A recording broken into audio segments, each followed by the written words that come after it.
रुक्मिणी कोई साधारण नारी नहीं थी। वे विदर्भ देश के राजा भीष्मक की पुत्री थीं। बचपन से ही उन्होंने श्री कृष्ण के विषय में सुना था, उनकी लीलाएं, उनका धर्म, उनका करुणा से भरा हृदय। रुक्मिणी ने श्री कृष्ण को देखा नहीं था, पर उन्हें जान लिया था। यह प्रेम आंखों से नहीं, आत्मा से हुआ प्रेम था। रुक्मिणी जानती थी कि श्री कृष्ण केवल एक राजा नहीं, बल्कि धर्म का स्वरूप हैं। इसलिए उन्होंने मन ही मन यह निश्चय कर लिया था कि यदि विवाह होगा तो केवल श्री कृष्ण से। पर उनके भाई रुक्मी का मन अहंकार से भरा था। वो श्री कृष्ण को अपना शत्रु मानता था और रुक्मिणी का विवाह शिशुपाल से कराना चाहता था, जो अहंकारी, क्रूर और अधर्मी था। यहाँ से जीवन का पहला बड़ा ज्ञान मिलता है। जब निर्णय परिवार के अहंकार से हो और आत्मा की आवाज को दबा दिया जाए, तब नारी का जीवन बंधन बन जाता है। रुक्मिणी ने चुप रहना स्वीकार नहीं किया। उन्होंने श्री कृष्ण को पत्र लिखा। उस पत्र में न कोई शिकायत थी, न कोई आदेश, केवल आत्मसमर्पण था। उन्होंने लिखा, हे कृष्ण, यदि आप मुझे स्वीकार करते हैं तो आकर मेरा हाथ थाम लीजिए। यदि नहीं तो मैं अपने प्राण त्याग दूंगी, पर अधर्म से विवाह नहीं करूंगी। यह प्रेम नहीं, श्रद्धा थी। यह साहस नहीं, धर्म का चयन था। श्री कृष्ण ने उस पत्र को पढ़ते ही कहा, जो मुझे आत्मा से पुकारता है उसे मैं कभी अकेला नहीं छोड़ता। श्री कृष्ण रुक्मिणी को हरने नहीं आए, वे अधर्म से बचाने आए। विवाह केवल सामाजिक रस्म नहीं था, ये धर्म की विजय थी। विवाह के बाद रुक्मिणी द्वारका की महारानी बनी, पर उन्होंने कभी अपने वैभव पर अहंकार नहीं किया। वे स्वयं को श्री कृष्ण की दासी मानती थीं। एक बार नारद मुनि आए और बोले, रुक्मिणी, क्या तुम जानती हो कि कृष्ण कितने महान हैं? रुक्मिणी मुस्कुराई और बोली, मैं उनकी महानता नहीं जानती, मैं तो केवल उनका प्रेम जानती हूँ। ये वाक्य जीवन का दूसरा बड़ा ज्ञान देता है, जहाँ प्रेम है वहाँ तुलना नहीं होती। एक बार श्री कृष्ण ने जानबूझकर रुक्मिणी का अहंकार तोड़ने के लिए तुलादान की लीला रची। अपने आप को तराजू में बैठाया और रुक्मिणी से कहा कि वे सोना रखकर उनका भार बराबर करें। रुक्मिणी ने सारा खजाना रख दिया, पर तराजू हिला भी नहीं। अंत में उन्होंने एक तुलसी का पत्ता प्रेम से रखा और तराजू झुक गया। ये संसार को सिखाने का क्षण था। ईश्वर धन से नहीं, भाव से तौलता है।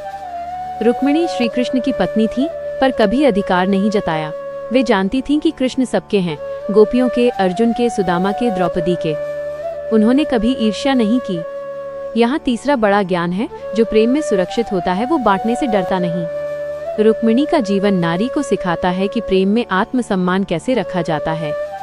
उन्होंने न तो विद्रोह किया, न ही समझौता, उन्होंने धर्म चुना। और श्री कृष्ण का व्यवहार यह सिखाता है कि नारी की पुकार यदि सच्ची हो तो ईश्वर स्वयं मार्ग बन जाता है। रुक्मिणी केवल कृष्ण की पत्नी नहीं थी, वे भक्ति का स्वरूप थीं। उनका प्रेम शांत था, स्थिर था, गहरा था। राधा प्रेम की ऊंचाई थी, रुक्मिणी प्रेम की स्थिरता। जीवन में यदि आप रुक्मिणी को समझ ले तो जान जाएंगे प्रेम में साहस क्यों जरूरी है, आत्मसम्मान क्यों धर्म है, और कृष्ण क्यों केवल पूजा के नहीं, जीने के मार्गदर्शक हैं। रुक्मिणी जब द्वारका आईं, तब उनके मन में कोई भय नहीं था, न नया घर, न नया जीवन, क्योंकि उन्होंने स्वयं को कृष्ण को नहीं सौंपा था, उन्होंने अपने अहंकार को सौंप दिया था। जहाँ अहंकार नहीं होता, वहाँ डर नहीं होता। कृष्ण रुक्मिणी को कभी आदेश नहीं देते थे, वे उन्हें सिखाते नहीं थे, बल्कि उनके आचरण से समझाते थे। यही कारण है कि रुक्मिणी का ज्ञान पुस्तकों से नहीं, अनुभव से जन्मा था। एक बार रुक्मिणी ने देखा कि कृष्ण साधारण सेवकों से भी उतने ही प्रेम से बात करते हैं जितना राजाओं से। तब उनके मन में एक क्षण के लिए विचार आया, मैं उनकी पत्नी हूँ, फिर भी वे सबको समान क्यों मानते हैं? कृष्ण मुस्कुराए जैसे मन पढ़ लिया हो। उन्होंने कहा, रुक्मिणी, यदि मैं किसी का हो जाऊं तो फिर सबका कैसे रहूं? उस क्षण रुक्मिणी को समझ आया, कृष्ण से विवाह का अर्थ अधिकार नहीं, विस्तार है। यही वह ज्ञान है जो आज के मनुष्य को समझना चाहिए। हम रिश्तों में अधिकार ढूंढते हैं, इसलिए दुखी होते हैं। कृष्ण रिश्तों में स्वतंत्रता देते हैं, इसलिए पूज्य हैं। रुक्मिणी का प्रेम शांत था, वे कभी प्रश्न नहीं करती थीं, आप मुझे ही क्यों नहीं चुनते? वे जानती थीं, जो सबका होता है वही सच्चा होता है। एक बार रुक्मिणी बीमार पड़ी। कृष्ण स्वयं उनके पास बैठे, उनके चरण दबाए। द्वारका के लोग आश्चर्य में पड़ गए, भगवान स्वयं सेवा कर रहे हैं। कृष्ण बोले, जो प्रेम करता है वो ऊंचा नहीं रहता, प्रेम में ऊंच नीच समाप्त हो जाती है। ये दृश्य केवल पति पत्नी का नहीं था, यह मानवता का पाठ था। रुक्मिणी ने कभी कृष्ण से चमत्कार नहीं मांगा, उन्होंने कभी वरदान नहीं चाहा। उनका एक ही वर था, आप जैसा है वैसे ही रहें। यह वाक्य बहुत गहरा है। हम लोगों को बदलना चाहते हैं, इसलिए टूटते हैं। रुक्मिणी ने स्वीकार किया, इसलिए जुड़ी रहीं। एक बार नारद मुनि ने पूछा, रुक्मिणी, क्या तुम्हें राधा से ईर्ष्या नहीं होती? रुक्मिणी ने बहुत शांत स्वर में कहा, राधा प्रेम की ऊंचाई है, मैं प्रेम की जिम्मेदारी हूँ। ऊंचाई और गहराई में संघर्ष नहीं होता। यह उत्तर सुनकर नारद मुनि भी मौन हो गए। यही ज्ञान है, हर व्यक्ति की भूमिका अलग होती है। तुलना वही होती है जहाँ आत्मज्ञान नहीं होता। रुक्मिणी ने कभी कृष्ण को बांधने की कोशिश नहीं की और कृष्ण ने कभी रुक्मिणी को अकेला महसूस नहीं होने दिया। कृष्ण युद्ध में होते, राजनीति में उलझे होते, संसार का भार उठाए होते, पर जब रुक्मिणी देखती तो उन्हें लगता वे यही हैं। यह उपस्थिति प्रेम का सबसे बड़ा रूप है। आज का मनुष्य साथ होकर भी अकेला है और रुक्मिणी दूर होकर भी पूर्ण थी। क्यों? क्योंकि उनका भरोसा परिस्थितियों पर नहीं, कृष्ण पर था। रुक्मिणी का जीवन ये भी सिखाता है कि नारी का मौन कमजोरी नहीं, चेतना हो सकता है।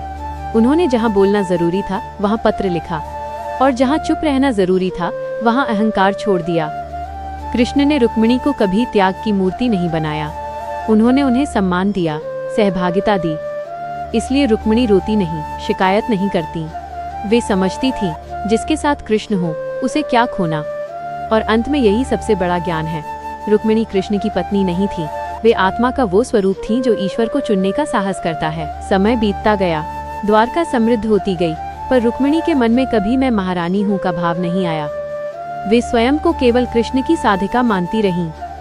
उनके लिए महल भी उतना ही साधारण था जितनी कुटिया, क्योंकि जहाँ मन स्थिर हो वहाँ स्थान का महत्व नहीं रहता। एक दिन रुक्मिणी ने देखा कि कृष्ण बहुत देर तक मौन हैं। उनके नेत्रों में करुणा थी। रुक्मिणी ने प्रश्न नहीं किया, बस पास बैठ गईं।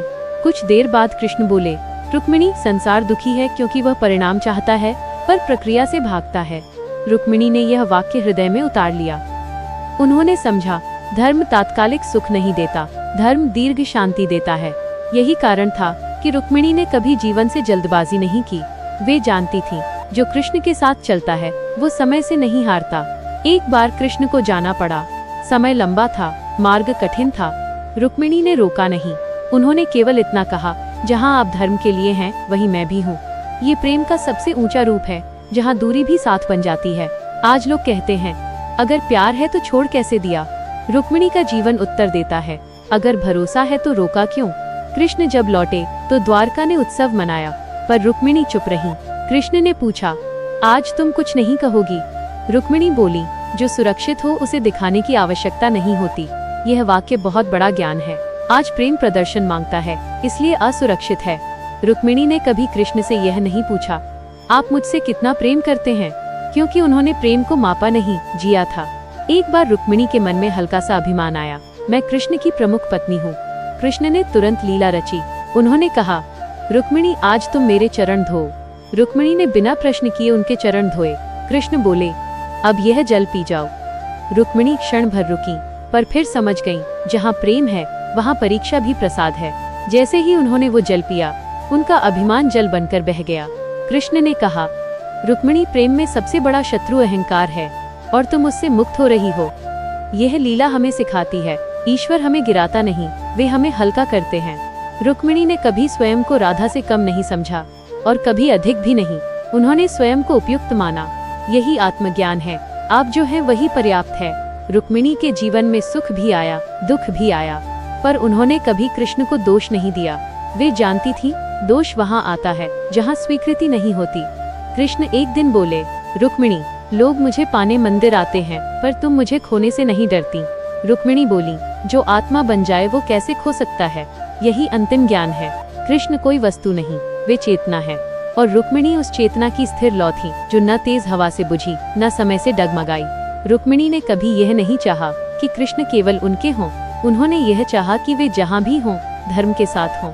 यही कारण था कि कृष्ण जब सभा में होते, युद्ध में होते, नीति बनाते होते, रुक्मिणी का मन स्थिर रहता, क्योंकि उनका भरोसा व्यक्ति पर नहीं, तत्व पर था। एक रात रुक्मिणी ने स्वप्न देखा, कृष्ण दूर जा रहे हैं। नींद खुली तो हृदय शांत था, क्योंकि जो भीतर जुड़ा हो वह स्वप्न से नहीं डरता। सुबह कृष्ण ने पूछा, कुछ विचलित हो?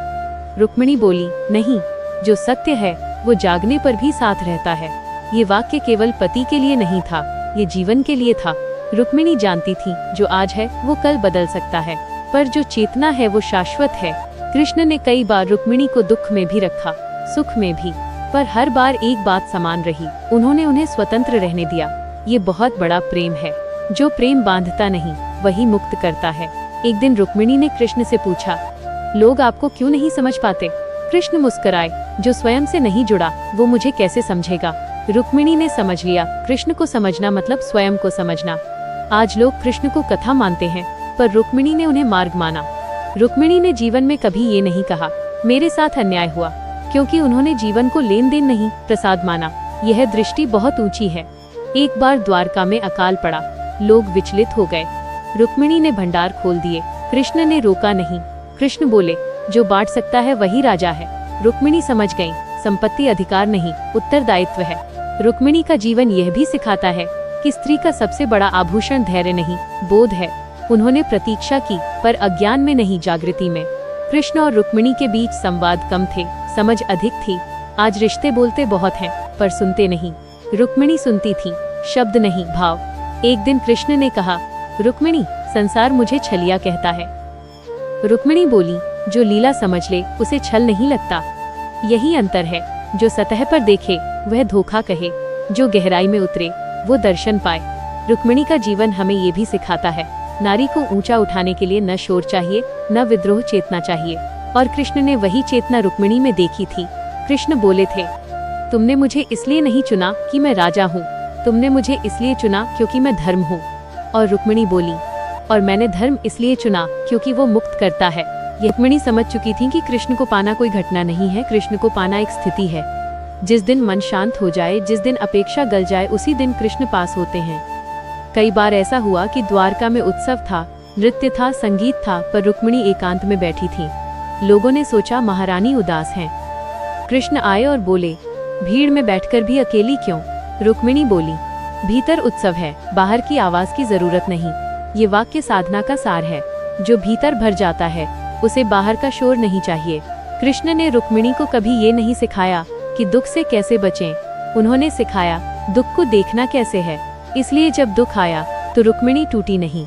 वे जानती थीं जो आता है वो जाएगा, जो देखने वाला है वही स्थिर है। एक बार रुक्मिणी ने पूछा, क्या प्रेम भी छूट सकता है? कृष्ण ने कहा, जो बंधन है वो छूटता है, जो बोध है वो नहीं। रुक्मिणी समझ गई, प्रेम जब मांग बन जाए तो दुख देता है, प्रेम जब दान बन जाए तो मुक्त करता है। आज मनुष्य कहता है मैंने सब कुछ दे दिया, इसलिए वो थक गया। रुक्मिणी ने कुछ भी नहीं दिया, उन्होंने छोड़ा, अपेक्षा छोड़ी, स्वामित्व छोड़ा, डर छोड़ा, और जो छोड़ देता है वही भर जाता है। कृष्ण कई बार कठोर भी दिखे, वे अचानक चले जाते, कभी देर से लौटते। रुक्मिणी ने कभी प्रश्न नहीं किया, आप ऐसे क्यों हैं? वे जानती थी जो प्रश्न भीतर उठता है वो अहंकार से आता है। उनका मौन प्रश्नों से ऊंचा था। एक दिन कृष्ण ने कहा, रुक्मिणी, लोग मुझे समझना चाहते हैं। रुक्मिणी बोली, जो जीता नहीं वो समझेगा कैसे? यही कारण है कि कृष्ण ग्रंथों में बंद नहीं होते, वे केवल अनुभव में उतरते हैं। रुक्मिणी ने कृष्ण को पति की तरह नहीं जिया, उन्होंने उन्हें पथ की तरह जिया। और पथ पर चलने वाला कभी शिकायत नहीं करता। अंत समय निकट आया, यादव वंश का पतन हुआ, द्वारका डूबी, सब कुछ समाप्त हो रहा था, लोग रो रहे थे। रुक्मिणी शांत थी। कृष्ण ने पूछा, कुछ कहना चाहोगी? रुक्मिणी बोली, जो शुरू नहीं हुआ वो समाप्त कैसे होगा? ये अंतिम ज्ञान है। कृष्ण आते जाते नहीं, रुक्मिणी मिलती बिछड़ती नहीं, सब कुछ लीला है। जो समझ गया वो मुक्त है। रुक्मिणी इसलिए महान नहीं थी कि वे कृष्ण की पत्नी थी, वे इसलिए महान थी क्योंकि उन्होंने चेतना को चुन लिया था। और कृष्ण इसलिए पूज्य नहीं है कि वे ईश्वर हैं, वे इसलिए मार्गदर्शक हैं क्योंकि वे मनुष्य को मनुष्य से आगे ले जाते हैं। रुक्मिणी ने ये समझ लिया था कि जीवन में सबसे बड़ा भ्रम ये है कि हम सोचते हैं कोई हमें पूर्ण करेगा। कृष्ण ने उन्हें सिखाया, जो स्वयं में पूर्ण नहीं वो किसी और से पूर्णता कैसे पाएगा। इसलिए रुक्मिणी ने कृष्ण से प्रेम किया, पर उन पर निर्भर नहीं रही। ये बहुत बड़ा अंतर है। निर्भरता डर पैदा करती है, प्रेम स्वतंत्रता देता है। कृष्ण जब सभा में कठोर निर्णय लेते, जब युद्ध के लिए प्रेरित करते, जब नीति में करुणा से अधिक बुद्धि दिखाते, तब भी रुक्मिणी विचलित नहीं होती। वे जानती थी करुणा बिना बुद्धि अंधी है और बुद्धि बिना करुणा क्रूर। कृष्ण दोनों का संतुलन थे। एक बार किसी ने रुक्मिणी से कहा, आप भाग्यशाली हैं, आपको कृष्ण मिले। रुक्मिणी मुस्कुराई और बोली, कृष्ण भाग्य से नहीं मिलते, वे तैयारी से मिलते हैं। यह वाक्य आज के मनुष्य के लिए है। जब तक मन तैयार न हो तब तक ईश्वर भी सामने हो तो दिखता नहीं। रुक्मिणी ने कभी अपने दुख को कहानी नहीं बनाया, उन्होंने उसे सीख बनाया। आज लोग कहते हैं, मेरे साथ ऐसा क्यों हुआ? रुक्मिणी ने कभी नहीं पूछा, उन्होंने पूछा, अब मुझे क्या समझना है? यही दृष्टि जीवन को ऊपर उठाती है। कृष्ण ने एक दिन कहा, रुक्मिणी, लोग मुझसे शांति मांगते हैं। रुक्मिणी बोली, जो स्वयं से भागता है उसे शांति कैसे मिले? शांति बाहर नहीं है, वह स्वीकार में है। रुक्मिणी ने स्वीकार किया। कृष्ण का जाना भी, उनका लौटना भी, उनकी मौनता भी, उनकी लीला भी, इसलिए उनका मन स्थिर रहा। एक बार रुक्मिणी अकेली बैठी थी। कृष्ण दूर थे, पर उनके चेहरे पर चिंता नहीं थी, क्योंकि उन्होंने ये जान लिया था, उपस्थिति दूरी से नहीं मापी जाती। आज लोग साथ होकर भी खाली हैं और रुक्मिणी अकेली होकर भी भरी थी, क्योंकि उनका संबंध देह से नहीं, चेतना से था। कृष्ण बोले थे, जो मुझे पा लेता है वो मुझे खोने से नहीं डरता, और रुक्मिणी ने वही अवस्था पाली थी। जीवन के अंतिम दिनों में जब सब कुछ छिन रहा था, राज्य, वैभव, लोग, रुक्मिणी शांत रहीं। उन्होंने कहा, जो छिन सकता है वो मेरा था ही नहीं। ये वाक्य साधना की पराकाष्ठा है। रुक्मिणी का जीवन हमें ये सिखाता है, प्रेम मतलब पकड़ नहीं, भक्ति मतलब डर नहीं, और ज्ञान मतलब शब्द नहीं। ज्ञान मतलब जीने की कला, और कृष्ण का साथ मतलब किसी व्यक्ति का साथ नहीं, धर्म के साथ चलना।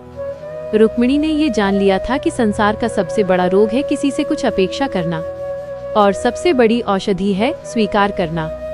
कृष्ण जब हंसते थे तब भी वे शांत थीं। कृष्ण जब गंभीर होते थे तब भी वे शांत थीं, क्योंकि उनका मन कृष्ण के भावों से नहीं, कृष्ण के सत्य से जुड़ा था। एक दिन रुक्मिणी ने कृष्ण से कहा, लोग आपको पाने के लिए तप करते हैं और मैं आपको बिना प्रयास के पा गई। कृष्ण बोले, तुमने सबसे बड़ा प्रयास किया है, तुमने स्वयं को छोड़ दिया। ये वाक्य साधना का सार है। जब तक मैं है तब तक ईश्वर दूर है। रुक्मिणी का मैं धीरे धीरे सेवा बन गया, समर्पण बन गया, शांति बन गया, इसलिए उनके जीवन में अशांति टिक नहीं पाई। आज का मनुष्य हर समय पूछता है, मुझे क्या मिलेगा? रुक्मिणी का मन पूछता था, मुझसे क्या प्रकट होगा? यही अंतर है भोग और योग में। एक बार कृष्ण ने कहा, रुक्मिणी, संसार मुझे चाहता है पर समझता नहीं। रुक्मिणी बोली, जो चाहता है वो पकड़ना चाहता है, और जो समझता है वो छोड़ देता है। कृष्ण मुस्कुराए। रुक्मिणी समझ गई, कृष्ण को चाहना नहीं है, कृष्ण होना सीखना है। कृष्ण जैसा नहीं, कृष्ण सदृश, करुणा में, धैर्य में, साहस में, सत्य में। रुक्मिणी ने कभी अपने जीवन को आदर्श सिद्ध करने की कोशिश नहीं की, उन्होंने उसे सत्यपूर्ण रखा, इसलिए उनका जीवन उपदेश नहीं, प्रेरणा बना। कृष्ण ने एक दिन पूछा, यदि मैं न रहूं तो? रुक्मिणी बोली, आप न रहेंगे, ये संभव नहीं। आप रूप बदल सकते हैं पर सत्य नहीं। यह उत्तर प्रेम का नहीं, ज्ञान का था। अंत समय में जब कृष्ण ने लीला समाप्त की, रुक्मिणी विचलित नहीं हुई, उन्होंने आंखें बंद की और भीतर उतर गईं, क्योंकि जो बाहर मिलता है वो बिछड़ता है, जो भीतर मिलता है वह शाश्वत है। रुक्मिणी ने कृष्ण को स्मृति में नहीं रखा, उन्होंने उन्हें स्वभाव बना लिया था।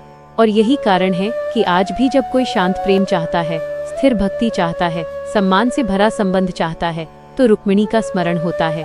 रुक्मिणी केवल एक पात्र नहीं है, वे उस अवस्था का नाम है जहाँ प्रेम बोझ नहीं होता, भक्ति अंधी नहीं होती और जीवन संघर्ष नहीं रहता। रुक्मिणी ने ये भी समझ लिया था कि दुख तब आता है जब हम जीवन से कहते हैं, ऐसा नहीं होना चाहिए था। कृष्ण ने उन्हें सिखाया, जो हो रहा है वही सबसे पहला सत्य है। इसलिए जब रुक्मिणी के जीवन में अनचाहा हुआ, असमय हुआ या कठिन हुआ, उन्होंने प्रतिरोध नहीं किया। वे जानती थी, प्रतिरोध पीड़ा है, स्वीकार शांति है। कृष्ण कई बार ऐसे कार्य करते जो सामान्य बुद्धि को विचलित कर देते। लोग प्रश्न करते, यह कैसा न्याय है? रुक्मिणी मौन रहती, क्योंकि उन्होंने समझ लिया था, न्याय समय से नहीं, दृष्टि से समझ में आता है। आज का मनुष्य तुरंत परिणाम चाहता है, रुक्मिणी प्रक्रिया में विश्वास रखती थी। एक दिन किसी स्त्री ने उनसे पूछा, आप कभी क्रोधित क्यों नहीं होती? रुक्मिणी बोली, क्रोध तब आता है जब मैं स्वयं को केंद्र मानती हूँ। ये उत्तर बहुत गहरा है। जहाँ मैं कम होता है वहाँ क्रोध टिक नहीं पाता। रुक्मिणी ने अपने जीवन में कभी स्वयं को पीड़ित नहीं माना, उन्होंने स्वयं को साधक माना, और साधक शिकायत नहीं करता, वो सीखता है। कृष्ण ने एक बार कहा, रुक्मिणी, संसार मुझे चाहता है क्योंकि मैं चमत्कार करता हूँ। रुक्मिणी बोली, और मैं आपको इसलिए चाहती हूँ क्योंकि आप मनुष्य को स्वयं से मिलाते हैं। यही कारण है कि रुक्मिणी का प्रेम भीड़ का प्रेम नहीं था, वो चेतना का चयन था। जब द्वारका डूब रही थी तो लोग भविष्य से डर रहे थे। रुक्मिणी वर्तमान में थी, क्योंकि उन्होंने ये जान लिया था, भविष्य कल्पना है, भय कल्पना है और शांति केवल अभी है। रुक्मिणी ने कभी पीछे मुड़कर नहीं देखा, न विदर्भ की ओर, न पुराने जीवन की ओर, क्योंकि जो चेतना आगे बढ़ जाती है उसे स्मृति बांध नहीं पाती। कृष्ण ने पूछा, क्या तुम्हें कुछ छूटने का दुख नहीं? रुक्मिणी बोली, जो छूट गया वो आवश्यक था। ये उत्तर साधारण नहीं है, यह बहुत ऊंची समझ है। अधिकांश लोग कहते हैं, काश ऐसा न हुआ होता। रुक्मिणी कहती थी, अच्छा हुआ, अब मैं और स्पष्ट हूँ। यही जीवन का अंतिम पाठ है। रुक्मिणी ने कृष्ण को पाने की इच्छा से नहीं, सत्य की प्यास से चुना था, इसलिए उनका जीवन कथा नहीं बना, वह दर्शन बन गया।